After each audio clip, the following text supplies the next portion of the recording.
ಮಾನವ ವನ್ಯಜೀವಿ ಸಂಘರ್ಷ ತಡೆಯಲು ಅಗತ್ಯವಾದ ರೈಲ್ವೆ ಬ್ಯಾರಿಕೇಡ್ ನಿರ್ಮಾಣಕ್ಕೆ ಇಂದಿನ ಆಯವ್ಯಯದಲ್ಲಿ 100 ಕೋಟಿ ರು ಒದಗಿಸಲಾಗಿತ್ತು ಮತ್ತು 78 ಕಿಲೋಮೀಟರ್ ಉದ್ದದ ರೈಲ್ವೆ ಬ್ಯಾರಿಕೇಡ್ ಅನ್ನು ನಿರ್ಮಿಸಲಾಗಿತ್ತು.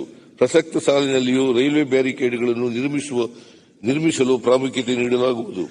ಬೀದರ್ ಜಿಲ್ಲೆಯ ವನ್ನಿಕೇರಿ ಮೀಸಲು ಅರಣ್ಯ ಮತ್ತು ಇತರ ವನ್ಯ ಜೀವವೈವಿಧ್ಯ ಪ್ರದೇಶಗಳಲ್ಲಿ ಪರಿಸರ ಪ್ರವಾಸೋದ್ಯಮ ಮತ್ತು ಸಂರಕ್ಷಣಾತ್ಮಕ ಕಾರ್ಯಕ್ರಮಗಳಿಗೆ 15 ಕೋಟಿ ರು ಅನುದಾನ ಒದಗಿಸಲಾಗುವುದು. ಕರ್ನಾಟಕ ರಾಜ್ಯ ಮಾಲಿನ್ಯ ನಿಯಂತ್ರಣ ಮಂಡಳಿಯ ಜಲ, ವಾಯು ಹಾಗೂ ಪರಿಸರ ಸಂರಕ್ಷಣಾ ಕಾಯ್ದೆಗಳನ್ವಯ ನೀಡುವ ಸಮ್ಮತಿ ಪತ್ರಗಳನ್ನು ಒಗ್ಗೂಡಿಸಿ ಸರಳೀಕರಿಸುವ ಮೂಲಕ ಈಸ್ ಆಫ್ ಡೂಯಿಂಗ್ ಬಿಸಿನೆಸ್ ಅನ್ನು ಉತ್ತೇಜಿಸಲಾಗುವುದು. ಕರ್ನಾಟಕ ರಾಜ್ಯ ಮಾಲಿನ್ಯ ನಿಯಂತ್ರಣ ಮಂಡಳಿಯು ಕಾರ್ಯವಿಧಾನವನ್ನು ಬಲಪಡಿಸುವ ನಿಟ್ಟಿನಲ್ಲಿ ವಿವಿಧ ಅನುಮತಿಗಳು ಮತ್ತು ಪ್ರಮಾಣ ಪತ್ರಗಳನ್ನು ನೀಡಲು ಏಕಗವಾಕ್ಷಿ ಕಾರ್ಯವಿಧಾನವನ್ನು ಸೂಚಿಸಲಾಗುವುದು. ಕರ್ನಾಟಕ ರಾಜ್ಯ ಮಾಲಿನ್ಯ ನಿಯಂತ್ರಣ ಮಂಡಳಿಯ ವತಿಯಿಂದ 17 ನದಿ ನೀರಿನ ಗುಣಮಟ್ಟ ಮಾಪನ ಕೇಂದ್ರಗಳು ಹಾಗೂ 2 ಪರಿಸರ ಪ್ರಯೋಗಾಲಯಗಳ ಸ್ಥಾಪನೆ ಮಾಡಲಾಗುವುದು. ಅಲ್ಲದೆ 9 ಪರಿಸರ ಪ್ರಯೋಗಾಲಯಗಳು ಉನ್ನತೀಕರಿಸಲಾಗುವುದು. ಬೆಂಗಳೂರಿನ ಖಾಸಗಿ ವಸತಿ ಸಮುಚ್ಚಯಗಳಲ್ಲಿ ಸಂಸ್ಕರಿಸಿದ ನೀರನ್ನು ಮಂಡಳಿಯು ನಿಗದಿಪಡಿಸಿದ ಮಾನದಂಡಗಳ ಪ್ರಕಾರ ಮರು ಬಳಕೆ ಮಾಡಲು ಪ್ರೋತ್ಸಾಹಿಸಲಾಗುವುದು. ಕಂದಾಯ ಇಲಾಖೆಯ ಭೂಮಿ ಸರ್ವೆ ಮತ್ತು ನೋಂದಣಿ ದಾಖಲೆಗಳನ್ನು ಸ್ಕ್ಯಾನ್ ಮಾಡಿ ಗಣಕೀಕರಣಗೊಳಿಸಿ ಶಿಥಿಲಾವಸ್ಥೆಯಲ್ಲಿರುವ ದಾಖಲೆಗಳನ್ನು ಶಾಶ್ವತವಾಗಿ ಉಳಿಸಿ ನಕಲಿ ದಾಖಲೆಗಳನ್ನು ಸೃಷ್ಟಿಸಲು ಅವಕಾಶವಿರದಂತೆ ಗಣಕೀಕೃತ ದಾಖಲೆಗಳನ್ನು ನಾಗರಿಕರು ಸ್ವತಃ ಆನ್ಲೈನ್ನಲ್ಲಿ ಪಡೆದುಕೊಳ್ಳಲು ಅನುವಾಗುವಂತೆ ಭೂ ಸುರಕ್ಷಾ ಯೋಜನೆಯನ್ನು ಪ್ರಾಯೋಗಿಕವಾಗಿ ಆರಂಭಿಸಲಾಗುವುದು. ಆಕಾರ್ ಬಂದ್ ಮತ್ತು ಆರ್ಟಿಸಿಯಲ್ಲಿನ ವಿಸ್ತೀರ್ಣವನ್ನು ಹೊಂದಾಣಿಕೆ ಮಾಡುವ ಮೂಲಕ ಹಿಡುವಳಿದಾರರಿಗೆ ತ್ವರಿತ ಸೇವೆ ಒದಗಿಸಲು ಆಕಾರ್ ಬಂದ್ಗಳ ಗಣಕೀಕರಣ ಕಾರ್ಯವನ್ನು ಕೈಗೆತ್ತಿಕೊಳ್ಳಲಾಗುವುದು. ನಮ್ಮ ಸರ್ಕಾರ ಇಂದಿನ ಅವಧಿಯಲ್ಲಿ ಬಹು ಮಾಲೀಕತ್ವವುಳ್ಳ ಪಹಣಿಗಳನ್ನು ಅಳತೆಗೆ ಒಳಪಡಿಸುವ ಮೂಲಕ ಪ್ರತಿ ಹಿಡುವಳಿದಾರರಿಗೆ ಪೋಡಿ ಮಾಡಿ ಪ್ರತ್ಯೇಕ ಆರ್ಟಿಸಿಯನ್ನು ವಿತರಿಸುವ ಅಭಿಯಾನವನ್ನು ಪ್ರಾರಂಭಿಸಲಾಗಿತ್ತು. ಬಾಕಿ ಉಳಿದಿರುವ ಗ್ರಾಮಗಳನ್ನು ಜೋಡಿ ಅಭಿಯಾನ 2 ಅಡಿ ಪುಡಿ ಮುಕ್ತ ಮಾಡಲು ಆದ್ಯತೆ ಮೇರೆಗೆ ಕ್ರಮ ವಹಿಸಲಾಗುವುದು. ದರಖಾಸ್ತು ಪೋಡಿ ಅಭಿಯಾನದಡಿ ರೈತರ ಜಮೀನಿನ ದುರಸ್ತಿ ಪ್ರಕ್ರಿಯೆಯನ್ನು ಸುಗಮಗೊಳಿಸಲು ಯಾವುದೇ ತಕರಾರು ಇಲ್ಲದೆ ಇರುವ ಜಮೀನುಗಳಿಗೆ ಸರ್ಕಾರದಿಂದ ಸ್ವಯಂ ಪ್ರೇರಿತವಾಗಿ 1 ರಿಂದ 5 ವರೆಗಿನ ದಾಖಲೆಗಳನ್ನು ಸಿದ್ಧಪಡಿಸಲಾಗುವುದು. ರಾಜ್ಯದಲ್ಲಿನ ಸುಮಾರು 30,700 ಗ್ರಾಮ ಠಾಣಾ ಪ್ರದೇಶಗಳನ್ನು ಹಂತ ಹಂತವಾಗಿ ಡ್ರೋನ್ ಮುಖಾಂತರ ಸರ್ವೆ ಮಾಡಿಸಿ ಆಸ್ತಿ ಮತ್ತು ದಾಖಲಾತಿಗಳನ್ನು ಭೂ ಮಾಲೀಕರಿಗೆ ವಿತರಿಸುವ ಯೋಜನೆಯನ್ನು ರಾಜ್ಯಾದ್ಯಂತ ವಿಸ್ತರಿಸಲಾಗುವುದು. ಉತ್ತಮ ಆಡಳಿತ ನೀಡುವ ನಿಟ್ಟಿನಲ್ಲಿ ನೋಟಿಸು ರಹಿತ ಮ್ಯೂಟೇಷನ್ ಪೌತಿ ಖಾತೆ ಮತ್ತು ಜೆ ಸ್ಲಿಪ್ ಮುಖಾಂತರ ಅವರ ಮ್ಯೂಟೇಷನ್ಗಳನ್ನು ಹೊರತುಪಡಿಸಿ ನಿಗದಿತ ತಂತ್ರಾಂಶದಲ್ಲಿ ಸ್ವಯಂಚಾಲಿತವಾಗಿ ಅನುಮೋದನೆಯಾಗುವಂತೆ ಕ್ರಮ ವಹಿಸಲಾಗುವುದು. ಆಧುನಿಕ ಉಪಕರಣಗಳ ಮುಖಾಂತರ ಕಡಿಮೆ ಅವಧಿಯಲ್ಲಿ ಭೂಮಾಪನ ಕಾರ್ಯಗಳನ್ನು ಕೈಗೊಂಡು ನಿಖರವಾದ ಡಿಜಿಟಲ್ ದಾಖಲೆಗಳನ್ನು ಸಿದ್ಧಪಡಿಸಿ ಸಾರ್ವಜನಿಕರಿಗೆ ಒದಗಿಸಲಾಗುವುದು ಮತ್ತು ಇದಕ್ಕೆ ಅಗತ್ಯವಾದ ಡ್ರೋನ್ ಮತ್ತಿತರ ಉಪಕರಣಗಳನ್ನು ಎಲ್ಲ ಜಿಲ್ಲೆಗಳಿನ ಭೂಮಾಪನ ಕಚೇರಿಗಳಿಗೆ ನೀಡಲಾಗುವುದು. ಡಿಜಿ ಕಂದಾಯ ಯೋಜನೆಯಡಿ ಕಂದಾಯ ಇಲಾಖೆಯು ನೀಡುವ ಎಲ್ಲ ಸೇವೆಗಳನ್ನು ಪಾರದರ್ಶಕವಾಗಿ ಮತ್ತು ತ್ವರಿತವಾಗಿ ಡಿಜಿಟಲ್ ಪ್ಲಾಟ್ಫಾರ್ಮ್ ಮೂಲಕ ಸಾರ್ವಜನಿಕರಿಗೆ ಒದಗಿಸಲು ಕ್ರಮ ವಹಿಸಲಾಗುವುದು. ಈ ಆಫೀಸ್ ವ್ಯವಸ್ಥೆಯನ್ನು ಇಲಾಖೆಯ ಗ್ರಾಮ ಮಟ್ಟದವರೆಗೆ ವಿಸ್ತರಿಸಲಾಗುವುದು ಮತ್ತು ಇದಕ್ಕಾಗಿ ಕ್ಷೇತ್ರ ಮಟ್ಟದಲ್ಲಿ ಕಾರ್ಯನಿರ್ವಹಿಸುವ ಎಲ್ಲ ಗ್ರಾಮ ಆಡಳಿತ ಅಧಿಕಾರಿಗಳು ಮತ್ತು ಕಂದಾಯ ನಿರೀಕ್ಷಕರಿಗೆ ಲ್ಯಾಪ್ಟಾಪ್ ನೀಡಲಾಗುವುದು.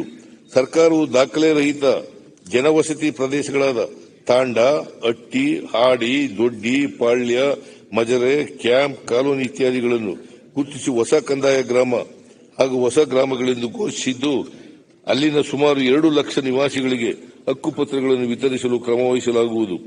ಭೂಮಾಪನ ಇಲಾಖೆಗೆ ಸೇರಿದ 340 ಲೇಖಾಲಯ ಕೊಠಡಿಗಳನ್ನು ಆಧುನೀಕರಣಗೊಳಿಸುವ ಮೂಲಕ ಕಂದಾಯ ದಾಖಲೆಗಳನ್ನು ಪಾರದರ್ಶಕ ಮತ್ತು ಆನ್ಲೈನ್ ವ್ಯವಸ್ಥೆ ಮೂಲಕ ಸಾರ್ವಜನಿಕರಿಗೆ ಲಭ್ಯವಾಗುವಂತೆ ಕ್ರಮ ಕೈಗೊಳ್ಳಲಾಗುವುದು.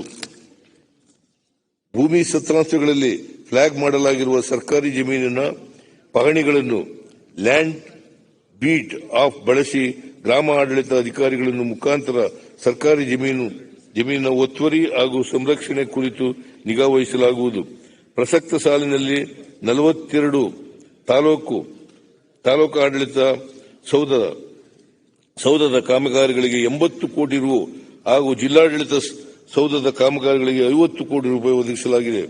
ವಿಜಯಪುರ ಮತ್ತು ಬೀದರ್ ಜಿಲ್ಲೆಗಳಲ್ಲಿ ಹೊಸ ಜಿಲ್ಲಾಡಳಿತ ಕಚೇರಿಗಳು ಹಾಗೂ ಅಗತ್ಯವಿರುವ ತಾಲೂಕುಗಳಲ್ಲಿ ತಾಲೂಕು ಆಡಳಿತ ಕಚೇರಿಗಳು ನಿರ್ಮಿಸಲಾಗುವುದು.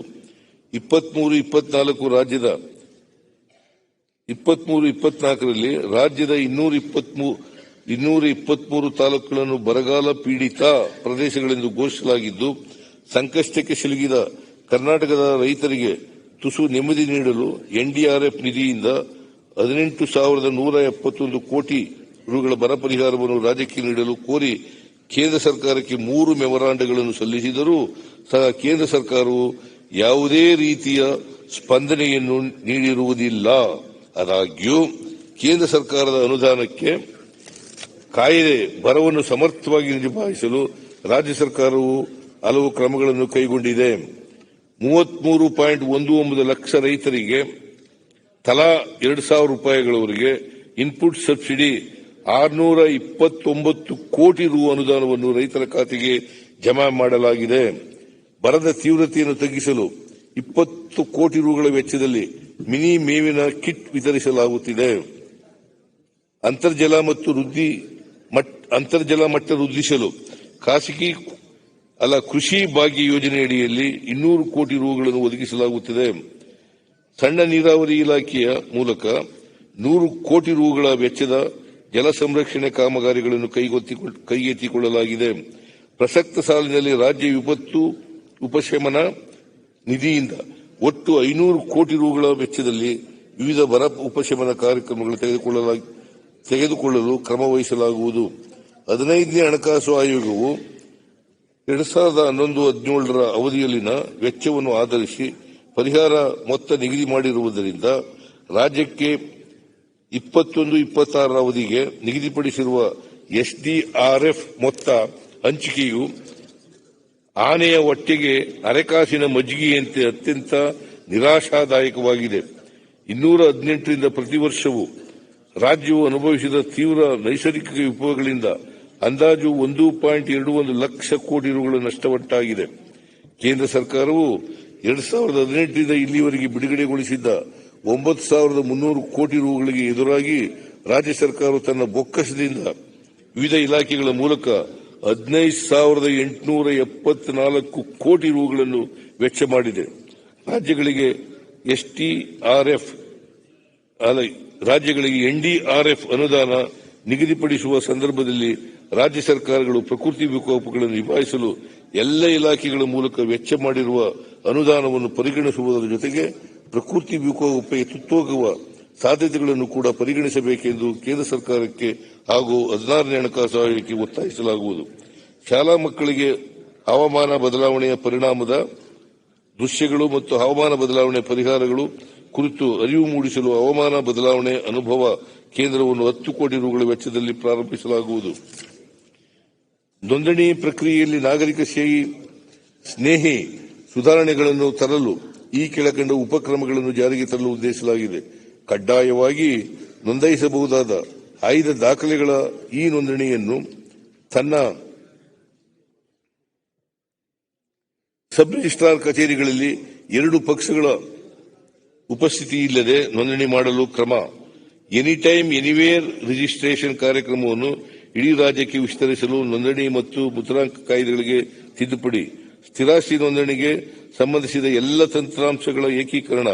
ನಾಗರಿಕ ಅನುಕೂಲಕ್ಕಾಗಿ ಭಾನುವಾರ ಸಹ ಆಯ್ದ ಉಪ ನೋಂದಣಾಧಿಕಾರಿ ಕಚೇರಿಯನ್ನು ತೆರೆಯಲಾಗುವುದು.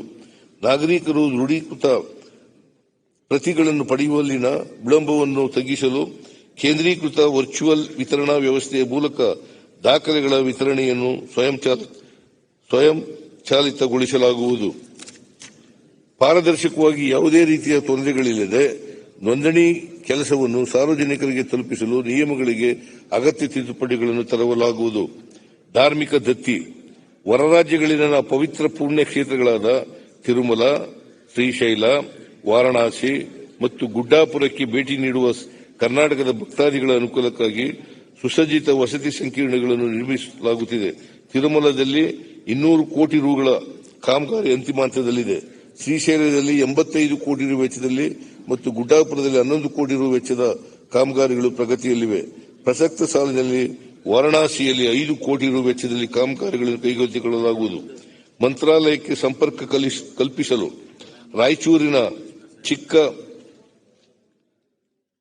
ಚಿಕ್ಕ ಮಂಚಾಲಿ ಗ್ರಾಮದ ಬಳಿ ಬ್ರಿಡ್ಜ್ ಕಮ್ ಬ್ಯಾರೇಜ್ ಅನ್ನು ಲೋಕೋಪಯೋಗಿ ಇಲಾಖೆ ವತಿಯಿಂದ 158 ಕೋಟಿ ರು ವೆಚ್ಚದಲ್ಲಿ ಕೈಗೆತ್ತಿಕೊಳ್ಳಲಾಗುವುದು.